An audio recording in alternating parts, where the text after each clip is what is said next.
Сәлеметсіздер ме балалар? Бүгінгі сіздермен өтетін тақырыбымыз номері 29 тақырып туған жердің әсемдігі деп аталады.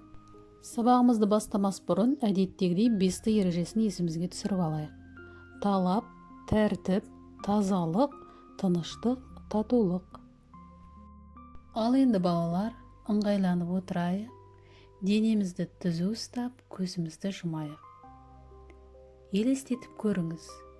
Күн нұры сіздің төбеңізден өтіп, кеудеңізге қарай бойлап барады. Кеудеңіздің орта тұсында гүл түйнегі орналасқан. Гүлдің түйнегі нұрдан баяу ашылып келеді. Балғын және таза әсем гүл сіздің әр ойыңызды, әр сезіміңізді, эмоцияңыз бен тілек қалауыңызды шайып, жүрегіңіздің қауызын ашты. Нұр сәулесі сіздің бойыңызға ақырын тарай бастағанын елестетіңіз. Ол біртіндеп күшейе түсуде. Ой мен осы нұрды қолдарыңызға түсіріңіз. Сіздің қолдарыңыз нұрға бөленіп, сәуле шашуда. Қолымыз тек жақсы, ізгі істер істейді және баршаға көмектеседі. Нұр аяқтарыңызға тарады. Аяқтарыңыз нұр сәулесін шашуда. Олар сізді тек жақсылық жасау үшін жақсы жерлерге апарады. Олар нұр мен махаббат құралына айналды. Одан әрі нұр сіздің аузыңызға, тіліңізге тарады. Тіліңіз тек шындықты және жақсы, ізгі сөздер ғана айтады. Нұрды құлақтарыңызға бағыттаңыз. Құлақтарыңыз тек жақсы сөз бен әсем әуенді ғана естиді. Нұр көздерімізге де жетті. Көзіміз тек жақсыға қарап, бәрінен жақсылықты ғана көреді. Сіздің басыңыз түгелдей нұрға бөленіп, басыңызға тек ізгі, сәулелі ой келеді. Нұр бірте-бірте қарқын және шұғылана бастайды.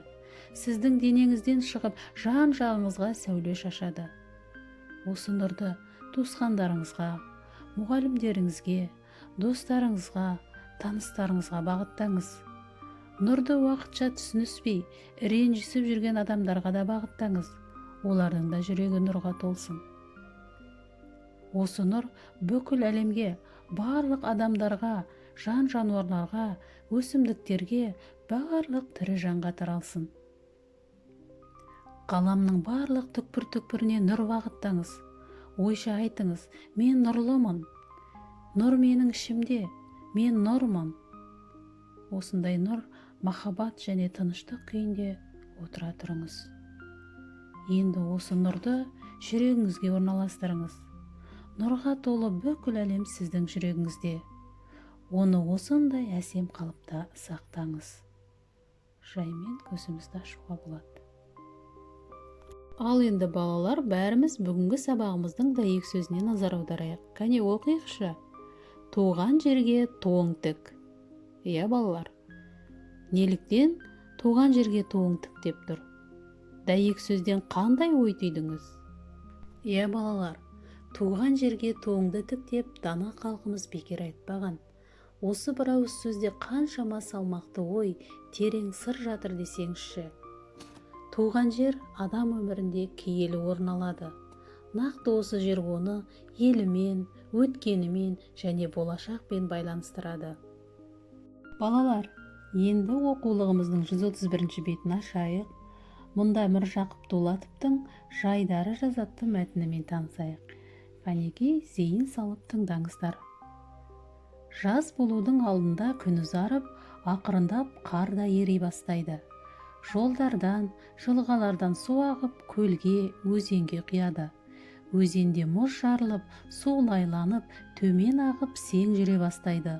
Су өзеннің жиегіне асып, жағаларынан қар көшіп, күн жылынып болған соң шөп шығып, түрлі түсті гүлдер шешек атады. Егіншілер соқа сайманын түзеп, жер жыртуға шығады. Тоғайда жапырақтарын жамылып, жаңа келген сайрағыш құстардың үнімен көңілді боп кетеді. Жазда жан-жануарлардың бәрі де тіріледі. Жаздың жетіп, күннің жылынғанына бәрі де шаттықта. Қыстан қысылып шыққан мал жүнін тастап, бие құлындап, қой қоздап, қара жерді сағынып қалған жануарлар байласа тұрмай далаға қашады. балалар ойынға шығып, жүгіріп, жыл құстары тегіс келіп жұмыртқа салған. Көлде қаз, үйректер бықылдап отыр. Анда-санда аппақ болып, ұзын мойнын иіп, сұлу кеудесін керіп, жүзіп жүрген аққуды да көруге болады. Таң ата шырылдаған торғай мен үйдің алдын, кісінің жолын ерсілі-қарсылы кесіп ұшқан қарлығаштарда дамыл жоқ. Мал көкке тойынады, жұрт бие байлайды.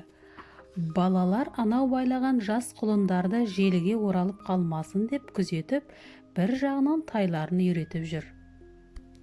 Ал енді балалар, мәтіннің желісімен танысып болған болсақ, онда мына төмендегі сұрақтарға жауап беріп көріңдер. Жазда табиғат қалай түрленеді? Адамдар күн нұрына, гүлдер мен құстарға неліктен қуанады?